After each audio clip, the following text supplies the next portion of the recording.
Hello everyone, my name is Jimmy and welcome to The Last Lap.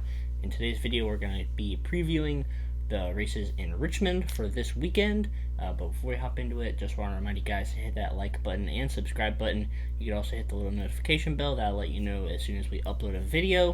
And you can also check us out on our Instagram page at The Last Lap News. And my friend and co-host Matthew is joining me as always, and we are accidentally recording this on Friday night when we usually record on Thursday night because we accidentally forgot what day it was, so sorry that this video was going up probably a day late. So sorry about that, but we still want to produce these videos for you guys. So we're still recording it even though it's a day late and publishing it a day late. It doesn't really matter, but Matthew has a field to be heading into Richmond, and I'm actually going to be there this weekend, so I'll be able to see the next-gen car a week before you, which I'm pretty excited about. So how's it feel to be heading into the first actual short track race of the season?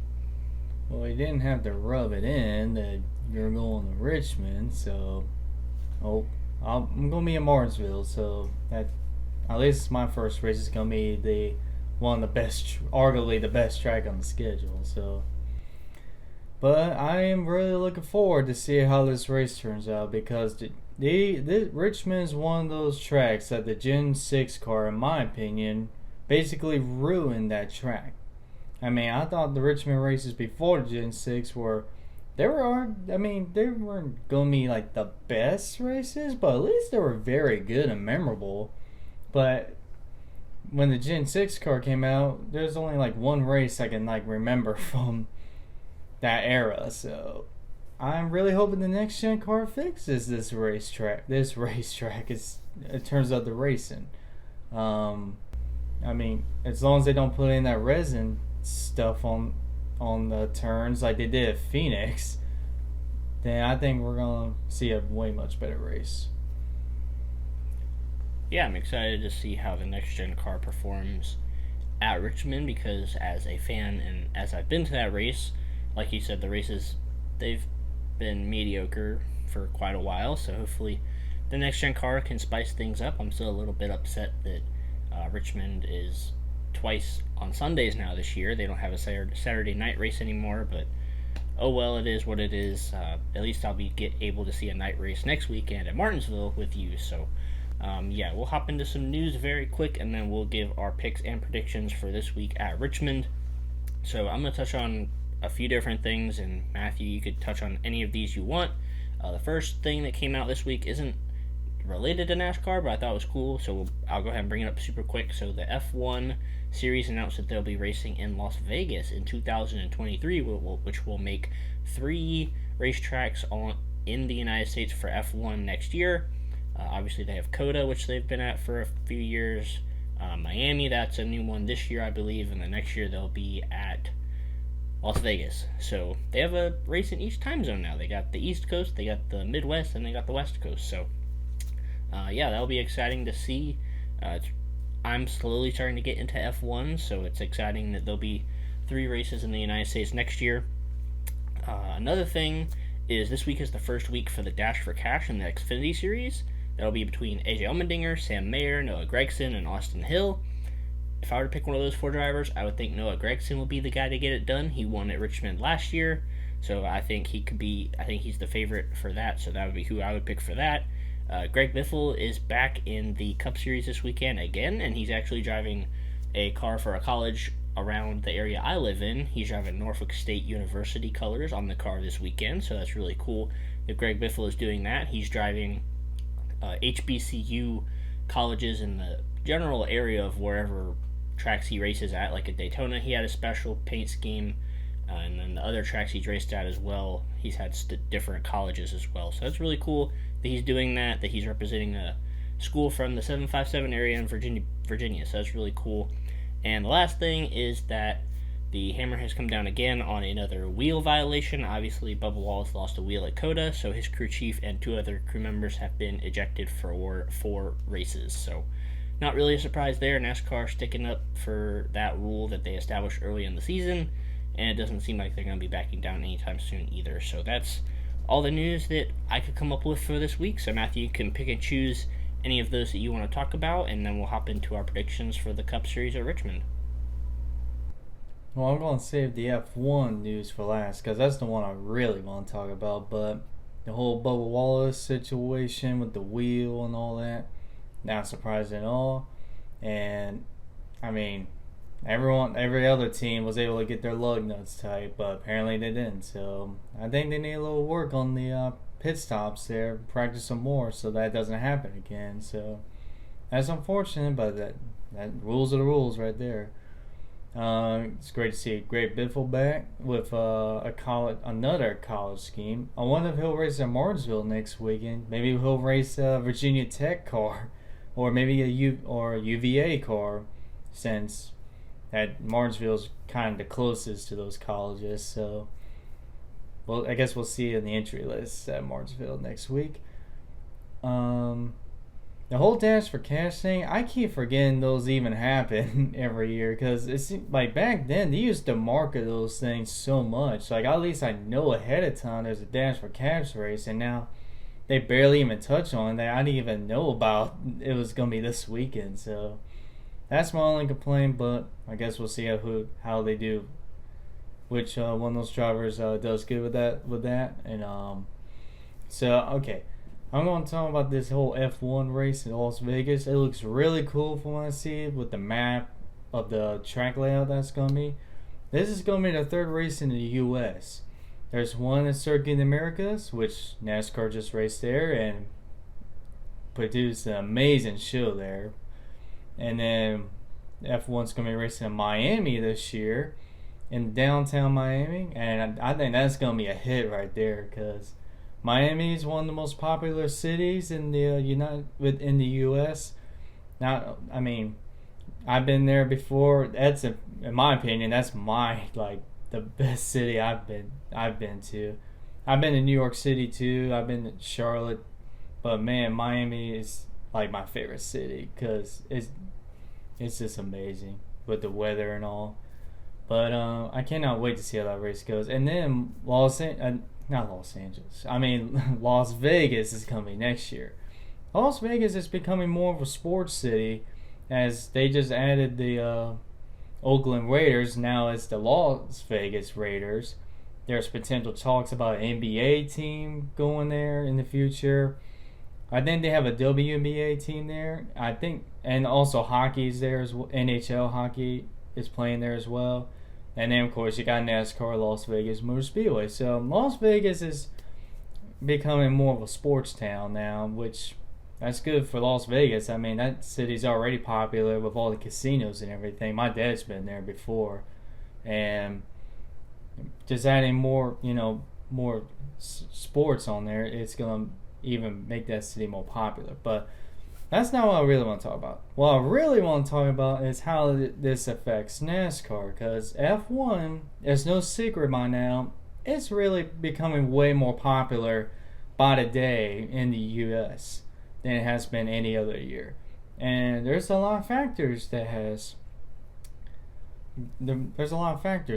made F1 more popular in the U.S. And while it hasn't beat like NASCAR ratings, like I saw a comparison to the Saudi Arabia Grand Prix and Circuit Americas, and the ratings were higher than the Grand Prix, but it's still getting more popular. And here's some of the reasons why. Of course, the big factor is the television coverage. Commercial free in the U.S. The commentary is so professional, so fast, which I love about F1 commentary. And it's just so organized. Like watching an F1 race with the coverage and the commentary, it makes it more fun to watch. Even though I think, personally, in my opinion, NASCAR racing is better. I mean, that's a very heated debate there, but that's just my opinion than F1. But the F1 commentary and the presentation and how organized it is makes it so much fun to watch. Meanwhile, we take a look at NASCAR on Fox this year, and while the racing this year has been so amazing to watch, has a brand new fresh air for NASCAR, especially when they're trying to attract new audience, NASCAR Fox went reverse and it's made the coverage horrible now. I mean, I just don't get it. Of course, Mike Joy is awesome.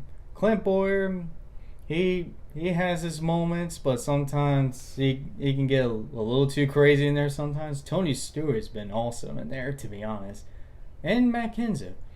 Daniel Patrick wasn't really the best choice in my opinion for those two races he raced. But I mean, it's not just the commentary in my opinion. The camera work has been absolute garbage. I mean, they literally made a camera for Atlanta Super Speedway now of putting a camera on Kurt Busch's spoiler, which doesn't really do anything. I mean, all you see is just from the back of the car. I mean, I just don't get it. I mean, they literally are trying.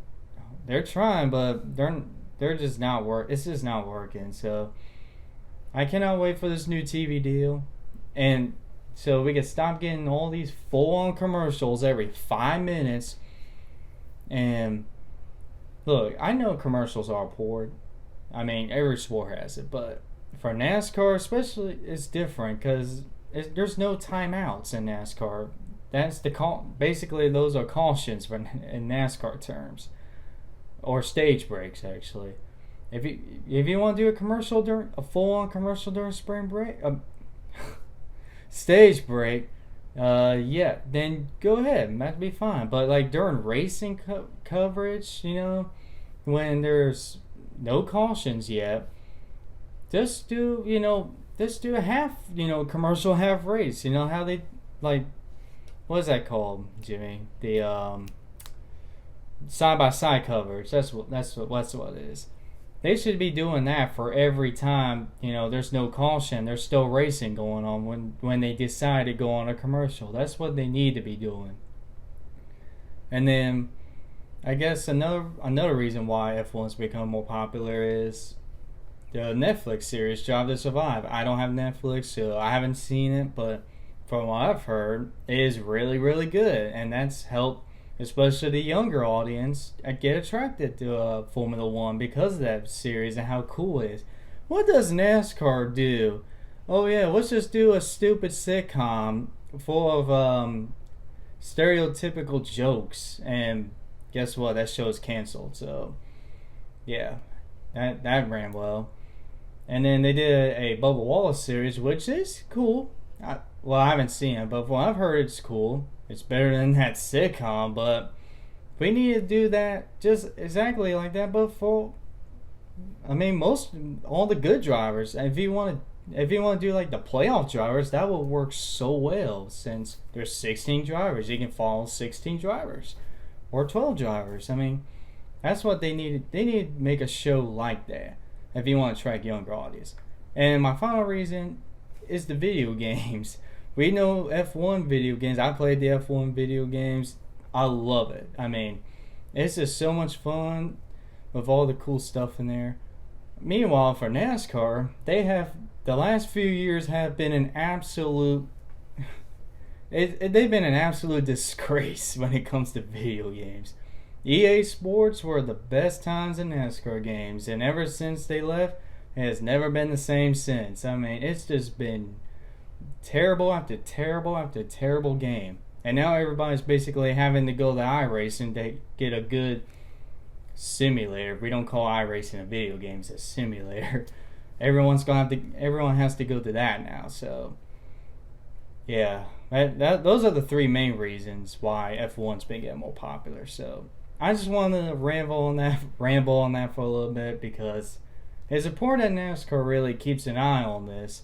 I mean, of course, don't be exactly like F1 because F1's not perfect either, aka some questionable calls, especially for the championship race last year. I won't get into that too much. And sometimes the rules are really strict on F1, but at least, take a look, especially at their TV coverage. You can learn so much from that. It doesn't need to be like F1 coverage, but at least it could be way better than what we have now. So yeah, I kind of went a little long on that segment, but that's That's all I have to say about that. Yeah, I need to pull a U. It's only a 30-minute show. We only got 30 minutes to talk on this show. But no, that's good. I like your enthusiasm and passion about, the changes that NASCAR needs to make, especially NASCAR on Fox. I agree with you that, the whole cartoon character thing, I don't like that at all. They look like straight out of an anime series. The, what was I just thinking of? Like, the segments where they're, like, trying to sing and copy music and stuff, that's absolutely cringeworthy to me. And then there was the L.A. Larson skit that did hit Vegas. That's when you know they just hit a rock bottom there. And like the whole parody party thing that was a few weeks ago, that was in Atlanta or something. That was pretty bad. So I'm surprised that like over the past year and a half how it's switched from like Fox used to be the best and now it seems like NBC seems to be better at doing the coverage. So they are making Rick Allen like the Allen Bestwick of commentary basically. Yeah, so it'll be interesting to see how NBC does later this year and when the new TV deal comes around, what that'll look like. But yeah, so we're going to talk about our preview and predictions for Richmond this weekend for the Cup Series. And I'm honestly kind of torn. I really don't know what to do for this weekend just yet as far as like my own sake for fantasy goes because the Toyotas have usually been very good at this track. But this year it seems like the Chevys have been good just about anywhere, specifically Ross Chastain and Tyler Reddick. So I don't know whether to go towards the Chevy route and those drivers or go towards the Toyotas. So I'm honestly going to base all my stuff based on practice and qualifying on Saturday. And maybe I'll even post those times over here if I can do that in time, post like the results of practice or qualifying or something. But I will say that there are a few Toyotas to watch this weekend. I'm going to say Martin Truex Jr. is one Toyota to watch. And I'm going to say a different one because I know you want to say one. So I'll say Denny Hamlin is another Toyota to watch. And then I'm going to say watch Ross Chastain and Tyler Reddick as well. Because they've been good just about everywhere on the schedule so far. So I'm going to say watch out for those two guys. And then watch out for Denny Hamlin and Martin Truex Jr. on the Toyota side. So Matthew, I already know you have one driver in mind that you want to watch this weekend. But who are some other drivers that you want to keep an eye on too? Well, thank you for letting me choose the Toyota driver that I want to choose, because you know who I'm going to choose for this weekend. Kyle Busch, of course. A 6-time winner at Richmond. One of his best tracks of the one of his best tracks ever. I was so grateful. I'm grateful to be able to see at least 4 of those wins, in which he won 4 in a row spring Richmond races from 2009 and 2012. I was there for all those. And man, I thought it was never going to end until unfortunately it did. But he's a 6-time winner. I know this year's been up and down. I mean, Las Vegas, it should have won, but we won't get into that. But he has speed. It's just something always happens. So I can't count him out there. So I gotta put Kyle Busch up here for Richmond. For another pick of mine, I'm gonna have Daniel Suarez, because he with Ross Chastain has shown a lot of speed. I mean, it's not just Ross Chastain. Daniel Suarez has shown a lot of speed. Just look at Circuit Americas. I mean, he basically led the whole first stage and probably would have stayed up there. I don't know if he would have beaten Ross or not, but he would have been up there if he didn't get, screwed out by strategy and get that spin. But, I mean, I'm going to keep my eye on Suarez. And then, who else? You have another Toyota teammate that you forgot about. Actually, 2 that you could throw in there, honestly. I mean, I haven't seen much from Christopher Bell at Richmond to really tell like if Christopher Bell's going to get a Richmond, so I don't know, but let's see, let me think of one more. Jeopardy music is playing.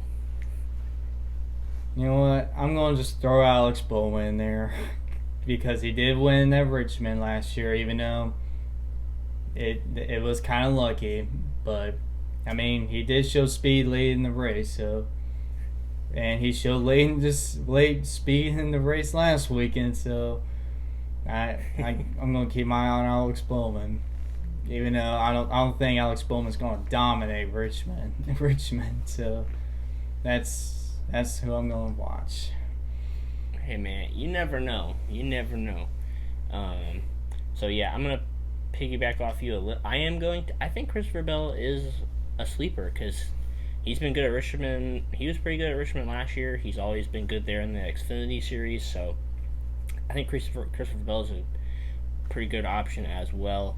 But yeah, it's gonna be interesting to see how if the Toyotas can come out strong at one of their best tracks and prove that they're real contenders this season. If they run well at one of their best tracks, then I'd say that they're contenders for the rest of the year. So that'll be interesting to see.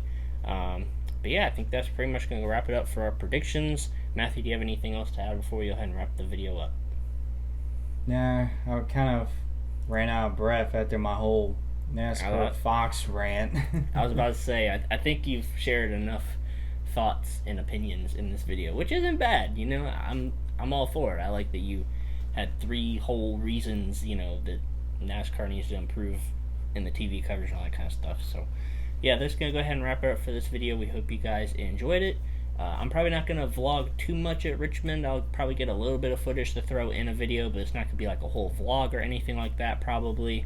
But yeah, I'll get a little bit of footage for you guys to put in there of the next gen car. I'll save the vlog for you and I when we go to Martinsville next week. That'll be really fun to do. But yeah, check out our race review. That'll come out probably Monday or Tuesday next week. But until next time, we will see you guys in our next video.